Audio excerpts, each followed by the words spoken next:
তিনের ঘরে জন্ম নেওয়া ছেলে। আমার বাবা একজন মাদ্রাসার প্রিন্সিপাল, আমার বাবা একজন মসজিদের খতিব, আমার বাবা একজন আলেমে দ্বীন। আমাদের পুরো সংসার চলেছে মাত্র 8 থেকে 10,000 টাকায়, কখনো চলেছে 5,000 টাকায়।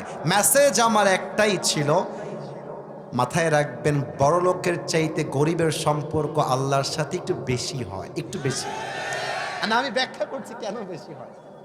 মনে করেন আমার কাছে খাওয়ার অভাব নাই, টাকার অভাব নাই, বাড়ির অভাব নাই, আমি অলওয়েজ খালি প্যারা নাই, চিল চিল চিল চিল লাইফে আছি।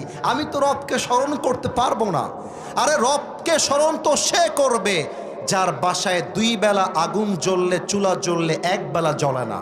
আরে স্মরণ তো সে করবে যে কৃষকটা ধান লাগিয়েছে, ফসল আসবে কিনা চিন্তা করবে, রবের কাছে দোয়া করবে। অতএব প্রমাণ হয়ে যায়, আমাদের ঘর টিনের হতে পারে, আমাদের গায়ে ছিঁড়া জামা হতে পারে, বাট আমাদের বিশ্বাস আছে আমার আল্লাহ আমার বন্ধু, আমার 2 পয়সা কোনো পরোয়া নাই। যে মধ্যবিত্ত পরিবারের সন্তান মানেই একটা ব্র্যান্ড। সাইকেল দিবেন চলবে, বাইক দিবেন চলবে, কার দিবেন চলবে, বলবেন যে হেঁটে হেঁটে আসতে হবে একদম কুড়িগ্রাম শহরে। আমি মধ্যবিত্ত পরিবারের ছেলে, আমি সাইকেলও চালাইতে পারি, মাইলকে মাইল আমি হাঁটতেও পারি। আমাকে আপনি কম্বল দিবেন ঘুমায়ে যাব, ল্যাব দিবেন ঘুমায়ে যাব, কিছুই দিবেন না, একটা ছালা বস্তা গায়ে দিয়েও আমি ঘুমাইতে পারবো। ইট দিবেন ঘুমায়ে যাব, বালিশ দিবেন ঘুমায় যাব, কিছুই দিবেন না, আমি মাটিতে শুয়ে যাব। আমি মধ্যবিত্ত পরিবারের সন্তান।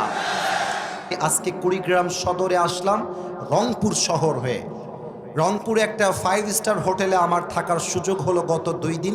আমি বেসিকলি থাকি নাই, আমাকে একজন রিচ ম্যান, ধনী মানুষ, উনি অফার করেছেন, উনি আমাকে ওখানে রেখেছেন।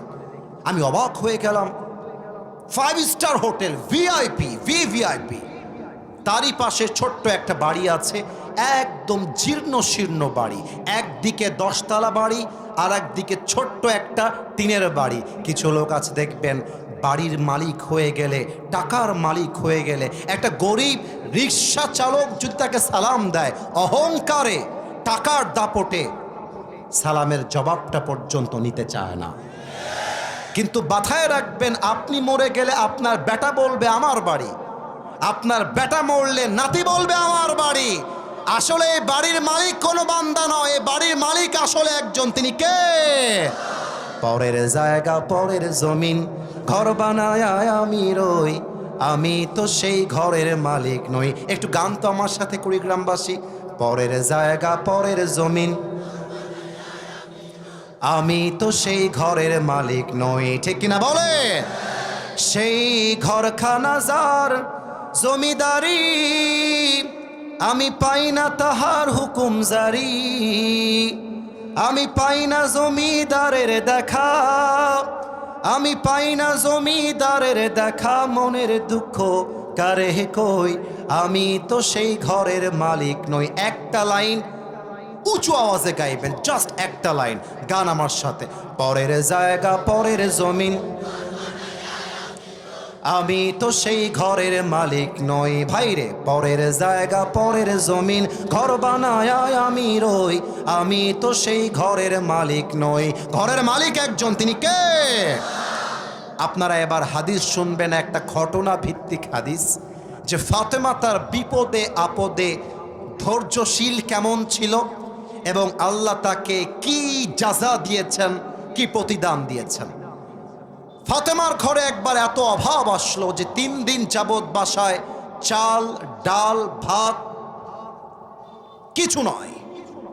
1 দিন যায়, 2 দিন যায়, 3 দিন যায়। এবার ফাতেমা রাদিয়াল্লাহু তাআলা আনহার টেনশনে পড়ে গেছেন।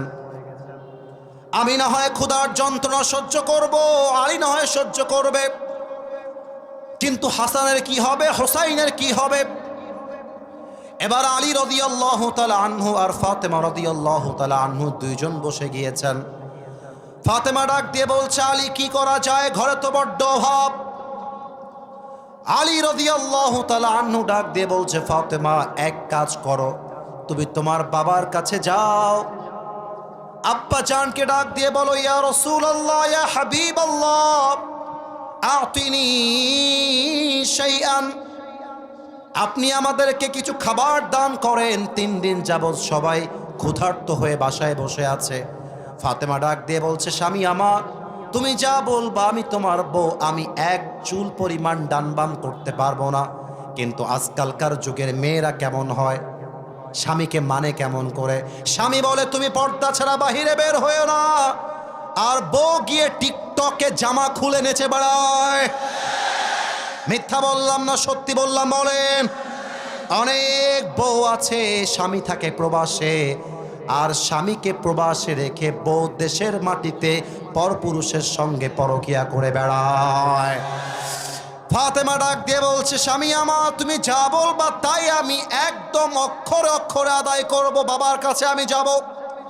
আমি একটু মাইকটা হটাচ্ছি, আমার চোখের দিকে সবাই তাকাবেন, আমার চেহারার দিকে সবাই চোখ রাখবেন। মাইকটা হালকা হটাচ্ছি। ফাতেমা যখন নবীর ঘরে আসছে হেঁটে হেঁটে, আমার নবীজি বুঝে গিয়েছে আমার ফাতেমা আমার ঘরে এসেছে, মেয়ের ভালোবাসা, মেয়ের আদর। বাবা দৌড় দিয়ে চলে আসছে। ফাতেমা ঠক ঠক আওয়াজ করেছে গেইটে এসে। নবীজি দৌড় দিয়ে এসে গেটটা খুলে দিয়ে ফাতেমার হাতটা ধরে খাটে নিয়ে আসছে। খাটে এসে বলছে, ফাতেমা বসো। মা বসেছে, বাবা বসেছে। এবার নবীজি বলছে, ফাতেমা মা, তোমার চেহারা দেখে মনে হচ্ছে তুমি কয়েকদিন যাবত না খাওয়া। মা, তোমার কি কিছু লাগবে? সুবহানাল্লাহ পড়বেন না আপনারা সবাই মিয়া?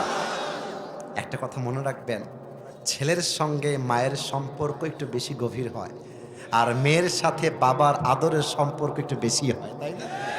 দেখবেন যে বাবারা মেয়েকে একটু বেশি ভালোবাসে। মেয়ের কেস আসলে বাবা কিন্তু একদম দুর্বল হয়ে যায়।